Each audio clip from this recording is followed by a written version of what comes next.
Hello दोस्तों, आज है 23 जुलाई और आज वित्त मंत्री निर्मला सीतारमण ने बजट पेश कर दिया है। जी हाँ दोस्तों, निर्मला सीतारमण ने 7वीं बार लगातार बजट पेश करके मोरारजी देसाई का 6ठी बार लगातार बजट पेश करने का रिकॉर्ड तोड़ दिया है।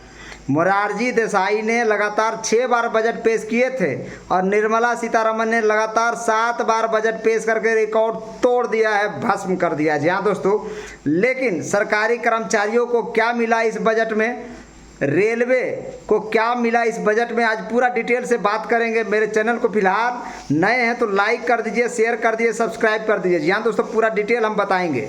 जी हाँ दोस्तों, रेलवे के बारे में निर्मला सीतारमण ने इस बार कुछ नहीं बात किया। जी हाँ दोस्तों, जिसके कारण रेलवे का सारा शेयर गिर गया। जी हाँ दोस्तों, सब में 2 से 5% तक का नुकसान दिख रहा है। जी हाँ दोस्तों, तीतागढ़ रेलवे जो भी है रेलवे का सामान बनाती है, शेयर जिसका है सबका शेयर गिर गया। जी हाँ दोस्तों, आप चाहें तो गिरा हुआ शेयर खरीद भी सकते हैं। जी हाँ दोस्तों, लेकिन बता दें कि रेलवे के बारे में वित्त मंत्री निर्मला सीतारमण ने कुछ नहीं बोला है। रेलवे को पिछले साल 2023-24 के बजट में, जी हाँ दोस्तों, आपको बता दें 2,40,000 करोड़ रुपया दिया गया था और इस बार बजट 2024-25 के अंतरिम बजट में रेलवे को 2,52,000 करोड़ रुपया दिया गया है। लेकिन रेलवे के बारे में इस बजट में जो 23 जुलाई को आम बजट पेश किया गया, इसमें कुछ नहीं बोला गया। रेलवे आम बजट में सम्मिलित है, ये बात आपको पता होगा।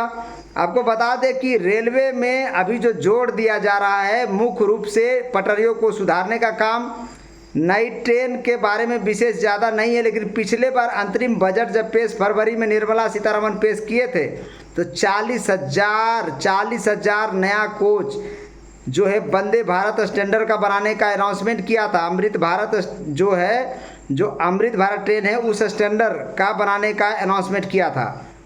और अभी फिलहाल रेलवे पर जो प्रशिक्षण है जिसके कारण ट्रेन एक्सीडेंट हो रहा है उस पर जोर दिया जा रहा है, लेकिन रेलवे के बारे में निर्मला सीतारमण ने कोई बात नहीं किया। जी हाँ दोस्तों, फिलहाल जो अंतरिम बजट में जो पेश किया था 2,52,000 करोड़, उसी से वो पूरा डेवलपमेंट चलेगा, सेम प्रोसीजर फॉलो होगा। इसके अलावा सरकारी कर्मचारियों के लिए गुड न्यूज़ ये है कि स्टैंडर्ड डिडक्शन जो पहले 50,000 रुपया था वो 75,000 रुपया हो गया है। यानी कि हर एक रेलवे कर्मचारी को थोड़ा थोड़ा फ़ायदा ज़रूर मिलेगा। मैक्सिमम जिनका 15 लाख सालाना सैलरी है उनको, 15 लाख से ज़्यादा जिनका सैलरी है उनको 17,500 रुपया तक का लाभ मिलेगा। इसके अलावा जिनका 10 लाख से ऊपर है उनको करीब 10,000 रुपये तक का लाभ मिलेगा और जिनका 8 लाख का सैलरी सालाना सैलरी है उनको 5200 रुपये तक का लाभ मिलेगा। जी हाँ दोस्तों, मोटा मोटी हिसाब आपको बता दिए हैं। इसके अलावा रेलवे में कुछ नहीं मिला। सरकारी कर्मचारियों को जो पेंशन के रूप में एनपीएस के बारे में निर्मला सीतारमण ने कोई ज़्यादा बात नहीं की। ओपीएस के बारे में एक शब्द नहीं बोली निर्मला सीतारमण। वित्त मंत्री निर्मला सीतारमण जी 7वीं बार बजट पेश कर रही थी और आपको बता दें ओपीएस के बारे में एक शब्द नहीं बोले।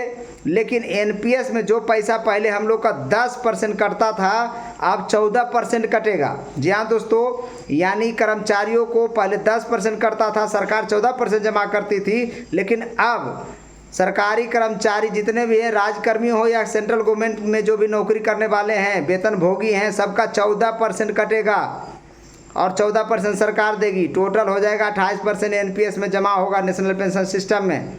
और आपको बता दें जो एनपीएस वाला पैसा जमा होता है वो बाजार बेस होता है, किसी शेयर में लगता है। अगर शेयर बढ़िया रहा तब जाके आपको बेनिफिट्स है और उसका 60% आपका पैसा मिलता है, 40% जो बचा रहता है उससे आपका पेंशन मिलता है जब आप रिटायर होते हैं नौकरी से। जब रिटायर होते हैं जो सर्विस पीरियड रखा गया वो 25 वर्ष करने जा रही है सरकार, ऐसा लेकिन उम्मीद था, लेकिन अभी कुछ हुआ नहीं है एनपीएस पर फिलहाल।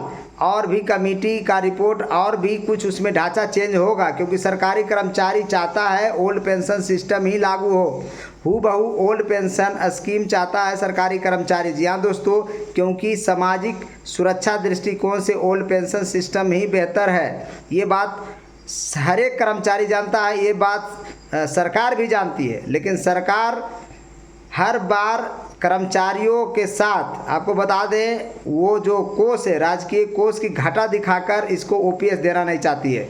यहाँ दोस्तों आपको याद होगा जब पहले सरकार थी तो लाल गेहूं आता था अमेरिका से, उस समय ओपीएस सरकार देती थी। आज हम 5वीं अर्थव्यवस्था बन गए हैं और तीसरी अर्थव्यवस्था के तरफ अग्रसर हैं, उसके बाद भी ओपीएस देने में सक्षम नहीं है सरकार। जी हाँ दोस्तों, तो फिलहाल ओपीएस के बारे में सरकार बात नहीं करना चाह रही है। एनपीएस के बारे में यही बोली कि 14% अब हर एक कर्मचारियों से कटेंगे, एनपीएस में जमा होगा। जी हाँ दोस्तों, इसके अलावा यानी सरकारी कर्मचारी को कहें तो थोड़ा सा स्टैंडर्ड डिडक्शन का जो 50,000 का लिमिट था उसको 75,000 कर दिया गया है, यानी टैक्स बेनिफिट वो होगा। पेंशन भोगियों को जो 25,000 का लिमिट था उसको 50,000 कर दिया गया है। तो ये 2-4 चीज़ें हैं जिसको सरकारी कर्मचारी को थोड़ा सा इस बजट में मिला है। ये जो बजट है, आम बजट, निर्मला सीतारमन ने जो पेश किया है 23 जुलाई को 83 मिनट का भाषण दिए हैं और उस भाषण में पूरा बजट का जो मेन फोकस था बिहार पर था और आंध्र प्रदेश पर था। जहाँ आपको बता दें कि बिहार को 58,900 करोड़ रुपया का तोहफा मिला है, जबकि आंध्र प्रदेश को 15,000 करोड़ रुपया का तोहफा मिला अमरावती जो शहर है उसका डेवलपमेंट करने के लिए। जी हाँ दोस्तों, बिहार में रोड मैप बनाने के लिए 26,000 करोड़ रुपया मिला है, सिर्फ रोड का जाल बिछाने के लिए। इसके अलावा गंगा नदी पर बक्सर में पुल बनेगा 2 लेन का, उसके लिए 24,000 करोड़ रुपया मिला है। इसके अलावा एक पीर 35 जगह है बिहार में जहाँ पर एक पावर प्लांट बैठेगा, उसके लिए 21,400 करोड़ रुपया दिया गया है। इसके अलावा जो बाढ़ आता है नेपाल के तरफ से, वहाँ पर डैम बनेगा, उसके लिए 11,500 करोड़ रुपया अलॉटमेंट किया गया है। तो इस तरह से बिहार में 4 एक्सप्रेसवे बनाने का भी निर्णय लिया गया है। आपको बता दें, पहला एक्सप्रेसवे है पटना से पूर्णिया एक्सप्रेसवे, दूसरा है बक्सर से भागलपुर एक्सप्रेसवे, और तीसरा है बोध गया से राजगीर होते हुए वैशाली होते हुए दरभंगा तक का एक्सप्रेसवे, और चौथा है अमृतसर से कलकत्ता एक्सप्रेसवे वाया गया होते जाएगी और इसका हेड क्वार्टर होगा गया में, यानी गया में औद्योगिक विकास होगा। इसके अलावा बिहार में पर्यटन क्षेत्र में बढ़ावा देने के लिए राजगीर, नालंदा को विशेष ध्यान दिया गया है। इसके अलावा गया के जो विष्णुपद मंदिर हैं, जो बोध गया के महाबोधि मंदिर हैं, वहाँ पर कॉरिडोर बनेगा। तो इस तरह से बिहार पर विशेष ध्यान दिया गया है इस बजट में, और सरकारी कर्मचारी को थोड़ा सा तोहफा दिया गया है, इसलिए सरकारी कर्मचारी थोड़ा खुश है। लेकिन एनपीएस के बारे में ज़्यादा बात नहीं किया गया है, ओपीएस के बारे में तो कोई बात ही नहीं हुआ है। जी हाँ दोस्तों, तो आपको बता दें, सारा सरकारी कर्मचारी चाहता है कि हमें ओल्ड पेंशन सिस्टम से हमें पेंशन मिले।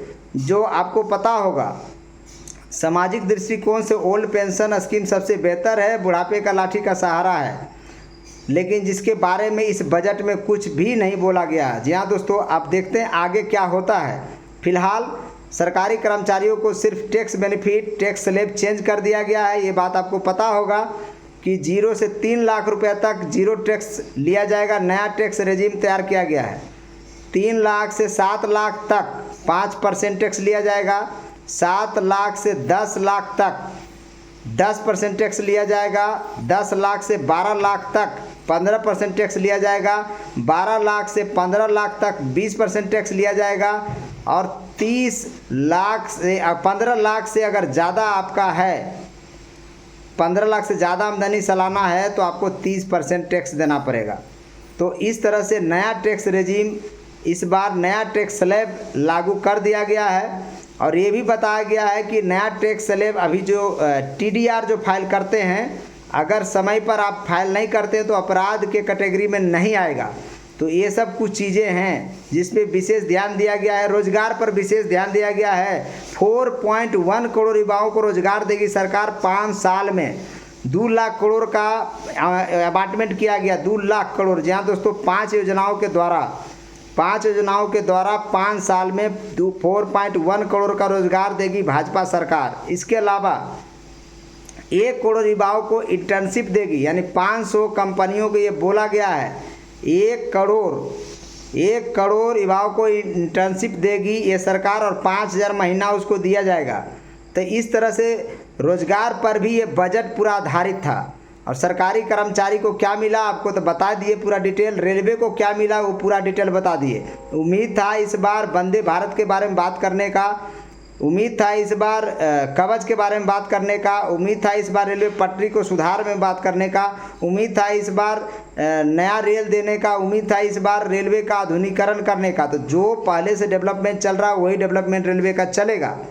तो मेरे चैनल को लाइक करिए, शेयर करिए, सब्सक्राइब करिए।